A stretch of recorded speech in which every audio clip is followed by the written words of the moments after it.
Mga kapatid, isa na namang inspiring conversion story ang ating maririnig ngayon. Ito ay dating INC, isang handog ng INC at ngayon ay Katoliko. Panoorin natin ang video. Hindi pa ako nakakaalam, ako po ay mula sa Iglesia ni Cristo or INC, isa po akong handog doon. At ngayon, isa na po akong ganap na Katoliko. Ngayon sasabihin ko po sa inyo mga kapatid, kung ano ako nung ako Iglesia ni Cristo. Kung gaano ba ako ka-perfecto nung ako'y nasa Iglesia ni Cristo. Mga kapatid, ako po ay hindi perfectong Iglesia ni Cristo. Maraming mga gawain sa Iglesia na hindi ako kasali. Wala akong tungkulin sa Iglesia. Ako po ay sumasamba lang bawat sa Huwebes at Linggo. Pero wala man akong tungkulin doon. Pero sa puso ko, sa isip, at buong paniniwala ko po ay yun na po ang Iglesia na tinayo ni Cristo. Yun po ang nag-iisang Iglesia na tinatag ni Cristo. So mga kapatid, hindi ko masasabi na ako ay perfectong Iglesia ni Cristo. Ako ay masigla sa kanilang mga gawain. Ako ay aktibo sa mga pagpapalaganap, aktibo sa mga pag-iimbita ng mga bagong kaanib. At totoo nga po mga kapatid, hindi po ako nakapagbunga doon. Pero, ulitin ko po mga kapatid, buong paniniwala sa isip at sa puso ko, ayun po ang tunay at totoo na Iglesia na tinayo ni Cristo. Mayroon po akong 2 talata na pinanghahawakan na siyang magpapatunay at magpapatutuo na yun na talaga ang Iglesia na tinayo ni Cristo. Unang talata mga kapatid na pinanghahawakan ko o pinagmamalaki ko ay yung nakasulat sa Mateo 16:18. Atin pong babasahin mga kapatid. At sinabi ko naman sa iyo na ikaw ay Pedro at sa ibabaw ng batong ito ay itatayo ko ang aking iglesia at kahit ang pintuan ng Hades ay hindi magsisipanaig laban sa kanya. So mga kapatid, sino po ang nagtayo ng iglesia? Si Kristo po mga kapatid. Yun po ang paniniwala ko na yung iglesia na kinaaaniban ko, yun po ang totoong tinayo ni Kristo. Pangalawang talata mga kapatid na pinanghahawakan ko po ay yung nakasulat sa Roma 16:16 at kung ano ang kabuuang pangalan sa iglesia na tinayo ni Kristo. Ganito po nakasulat sa Roma 16:16 mga kapatid. Mangagbatian kayo ng banal na halik. Ang mga iglesia ni Kristo ay bumabati sa inyo. So yun mga kapatid, kaya hindi ko naisip noon na hindi si Kristo ang nagtayo ng iglesia ni Kristo na kinaaniban ko. Dahil po mababasa po natin sa Biblia. Pero bakit ako lumipat at nagpabinyag sa Katoliko mga kapatid? Kung babasahin natin yung binabasa na ko kanina mga kapatid, di ba si Kristo ang nagtayo ng iglesia? Di ba ang iglesia ni Kristo, yun lang ang tamang relihiyon na dapat nating aaniban? Anong nangyari? At bakit ako lumipat? Ganito po yan mga kapatid. Balikan lang natin yung sinabi ni Kristo sa Mateo 16:18. Ikaw Pedro, sa ibabaw ng batong ito, itatayo ko ang aking iglesia. So dapat pala talaga mga kapatid, ang totoong iglesia ay si Kristo mismo ang nagtayo. So natuklasan ko mga kapatid, ay yung iglesia na kinaaniban ko ay hindi po si Kristo ang founder.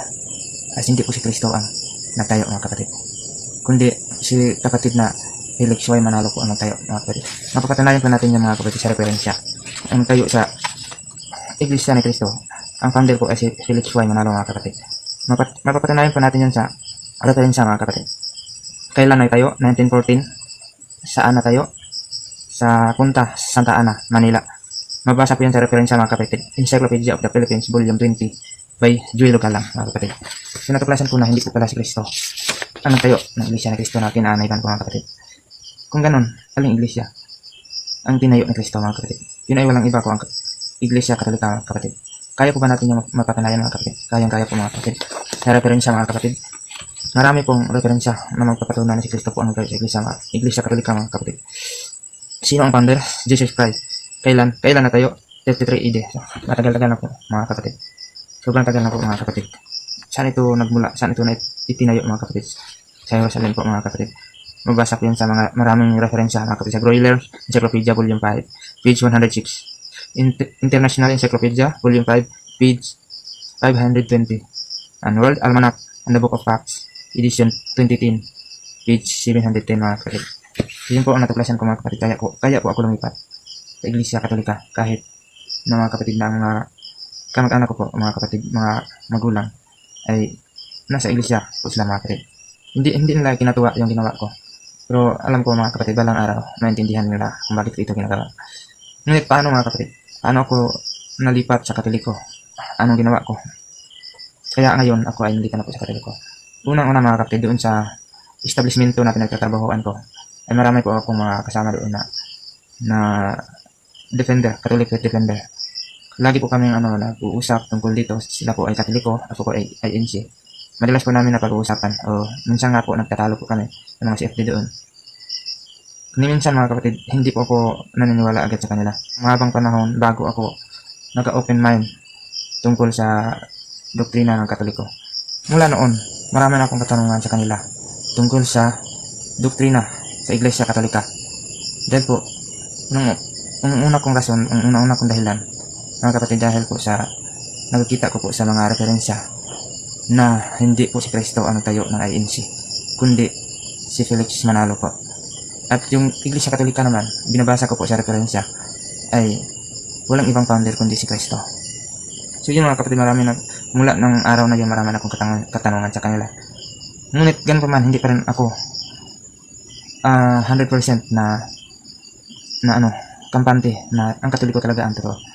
Dahil nga po mga kapatid, mula pa po pagkabata, Iglesia na po ako. Ang buong paniniwala ko ay yung Iglesia na inaaniban ko ay yun po ang tinayo ng Kristo, dahil yun po ang nababasa sa Biblia. Wala pa tayong mababasa ng Katoliko mga kapatid. So, nung nakita ko yung ganito nga komparasyon mga kapatid, pinag-iisipan ko na maigi. Hindi ko basta-basta na lumipat agad, kasi nga po parang may pumipigil sa akin mga kapatid. Hanggat sa dumating yung araw na nakita ko yung grand debate sa pagitan ng Iglesia Katolika at sa INC. Doon po sa Loon mga kapatid, ni Father Darwin at ni Ramil Parba, Ministro Ramil Parba po mga kapatid. Hindi ko po nakita sa actual, sa video lang po ako nakita mga kapatid, sa pamamagitan po ng kasama kong CFD. Binigyan po niya ako ng video, kopya. So pinanood ko mga kapatid, mahaba po yung mga 3 hours, more than. Yun po mga kapatid, napanood ko yung video, doon ko na-realize na wala po talagang mapatunayan ang Iglesia ni Cristo or INC na siya po talaga ang totoo, na siya po ang tinayo ng Kristo. Samantalang yung Katoliko mga kapatid, si Father Darwin Gano, ang dami po niyang naipakitang ebidensya o referensya na ang Iglesia Katolika ang totoong tinayo ng Kristo mga kapatid. Yun po, nagsimula na nabuo yung paniniwala ko na mali po talaga yung inaniban ko na Iglesia. Mali pong nagisnan ko na Iglesia mga kapatid. So yung mga araw na yun, hindi na ako mapakali.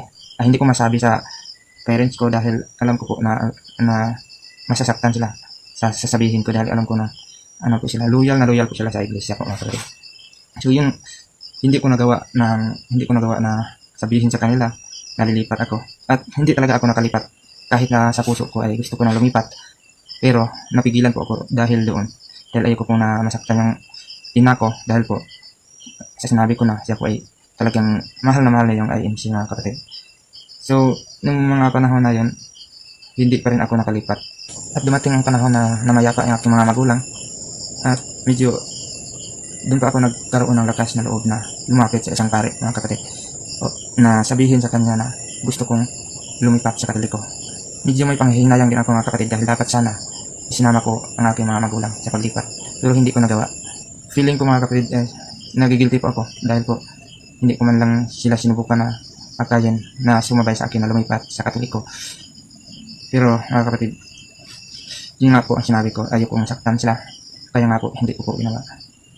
Dumating ang araw na namayapa aking mga magulang, saka pa ako nagkaroon ng lakas na loob na lumapit kay Father Darwin, na nag-message po ako sa kanya na gusto po ako lumipat sa Iglesia Katolika. So binigyan niya ako ng mga kapatid, binigyan niya ako ng instruction kung paano, anong dapat kong gagawin, ang una kong gagawin. So yun mga kapatid, nagsimula po akong nag-attend ng mga Bible study ng CFD. Nag-attend ako ng series of adult catechism na tumagal ng 5 araw mga kapatid, bago ako nabinyagan na Father Darwin mga kapatid. At ngayon mga kapatid, isa na po akong ganap na Katoliko. Malaking pasasalamat ko sa Panginoon at nabuksan niya aking mga mata at aking puso at isipan na noon ay saradong-sarado po mga kapatid. Dahil po sa mindset na po ako doon sa IMC na yun na po talaga ang totoo mga kapatid. Sayang lang mga kapatid dahil hindi ko nadala ang aking mga magulang sa paglipat, dahil po sila po ay namayapa na mga kapatid. Ngayon po ay patuloy po akong nagdarasal para sa kanila, para sa kanilang kaluluwa, na sana po paiklin po ng Panginoon ang kanilang pag-stay doon sa purgatorio, mga kapatid. Alam ko po na hindi po sila napunta sa impyerno dahil po wala naman po silang nagawang mortal sin. Sila po ay matatawag natin inosente, mga kapatid, dahil hindi po nila alam ang totoo. Kaya nga po ako ngayon, nagigilty po ako na hindi ko po sila sinubukan man lang na akayin noong buhay pa sila, na isabay ko na lumipat sa Katoliko or sila bumalik dahil sila hindi naman sila handog. Ako lang po yung handog, mga kapatid. Ipinanganak po sila na Katoliko. Ako lang po yung ipinanganak na iglesia, mga kapatid. So yun, mga kapatid, ngayon ako sa ganap na Katoliko at sumasali na po ako sa Catholic Faith Defender. Umati na po ako ng mga Bible study ngayon para dikinsahan yung paniniwala at doktrina natin, mga Katoliko. Sana po ay na-inspire ko po kayo, lalong-lalo na po sa mga kasama ko noon, sa mga INC ko. Kung mapanood niyo po itong video na to, sana po ay suriin niyo ang Katoliko. Imbis na husgahan natin ang mali nating paniniwala sa kanilang doktrina, ay dapat sana nating alamin kung ano ang talagang doktrina ng Katoliko. Dahil po, mga kapatid, yun po talaga ang totoo na tinayo ng Kristo. Alamin lang po natin, alamin na po kung totoo ba itong mga sinasabi ko na ang mga referensya na ang Katoliko ang tinayo ni Kristo. Wala naman pong masama, mga kapatid, kung alamin nyo. Nasa inyo na po kung malalaman nyo, kung lilipat kayo. Nasa inyo na lang po yung, mga kapatid. Hindi naman po yan pilitan. Basta sa amin, mga ginagawa namin ngayon ay ipapalaganap namin ang katotohanan. Yun ang magiging mission ko ngayon, mga kapatid, sa buhay ko. Dahil gusto ko na maipaabot sa maraming tao na hindi pa po nakaalam sa katotohanan. Dahil marami pong tao ngayon na mga matatawag natin inosente, mga kapatid. Dahil po marami na po ngayon mga relihiyon na nagsisilitawan. Malilito talaga ang mga tao kung alin yung totoo at yung pakikinig lang gagawin natin. Hindi natin susuriin. Mahirapan po tayo mahanap yung totoo, mga kapatid. Kahit na po nasa Katoliko ka, nasa totoong relihiyon ka, ang Iglesia Katolika, tapos hindi mo alam ang doktrina, hindi ka nag-aaral sa doktrina, malaki pong tendency, mga kapatid, na maligaw ka ng landas. Dahil po marami pong mga ibang hilista ngayon na nagmula sa iba't ibang mga sekta na naglibot-libot lang sa mundo, mga kapatid, para makarami ang kanilang mga membro. Dapat po nating suriin ang doktrina natin, mga Katoliko. Yan, mga kapatid, narinig natin ang isang inspiring conversion story na pinag-aralan kung ano talaga ang doktrina ng Katoliko. Sa mga kapatid nating protestante, sa kahit anong denominasyon, pag-aralan, pagdasalan ang Iglesia Katolika. Ito po ang original na itinatag na Iglesia ng Panginoong Jesucristo noong 33 AD. Kung kayo po ay nabibilang sa mga protestante na sulpot mula noong 1500 sa sinimulan ni Martin Luther at dumami at nagsanga-sanga at dumami ng almost 40,000 denomination ngayon, sa panahon ngayon, magtaka na ho kayo. Tanungin nyo, sino ang founder, kailan itinatag at saan itinatag. Kung ang founder ay isang tao lamang tulad ni Felix Manalo, magtaka na ho kayo. The Bible is compiled by the Catholic Church and the Catholic Church is founded by Jesus Christ. Brothers and sisters in Christ, itong conversion story ay masasabi ko ulit, weak Catholics become Protestant and strong Protestants become Catholic. Yun lamang po at maraming salamat. Pro Deo et Ecclesia. Viva Cristo Rey!